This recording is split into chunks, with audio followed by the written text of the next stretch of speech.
Assalamualaikum warahmatullahi wabarakatuh.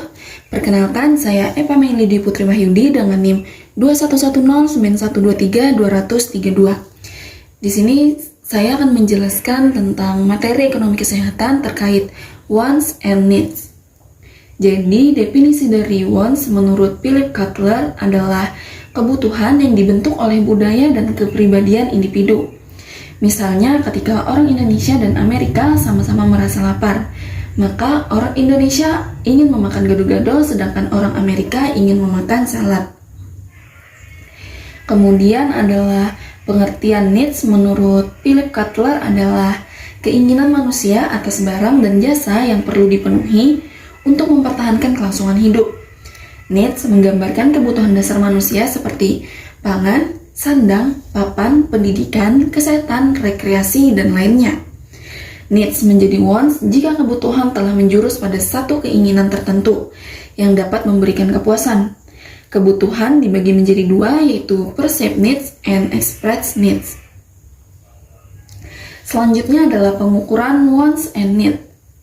Wants and needs dapat diukur baik pada tingkat individu maupun tingkat organisasi, dan dapat dilakukan sesudah maupun sebelum penggunaan produk. Pengukuran di tingkat individu dan tingkat organisasi memiliki perbedaan dalam melakukan pengumpulan datanya. Pada tingkat individu, dalam proses pengumpulan data dilakukan dengan metode observasi langsung atau in-depth interview.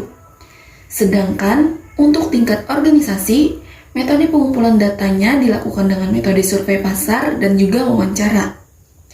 Needs dapat diukur dengan metode analisis kebutuhan melalui beberapa cara, seperti in-depth interview, observasi, dan focus group discussion dengan menggunakan kuesioner sebagai instrumen dalam menggali informasi kebutuhan individu maupun organisasinya.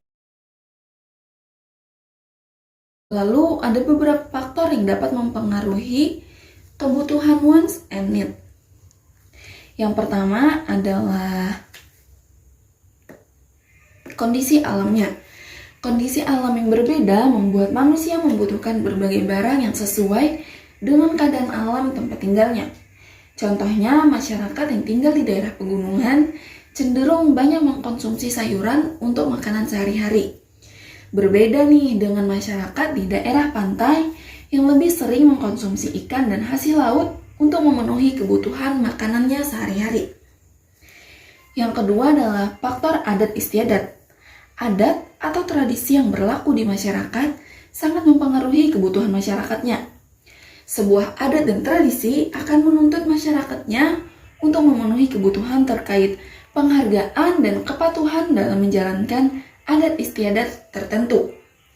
Contohnya seperti masyarakat Arab dalam kesehariannya yang berpakaian gamis, sehingga permintaan akan gamis sangat tinggi.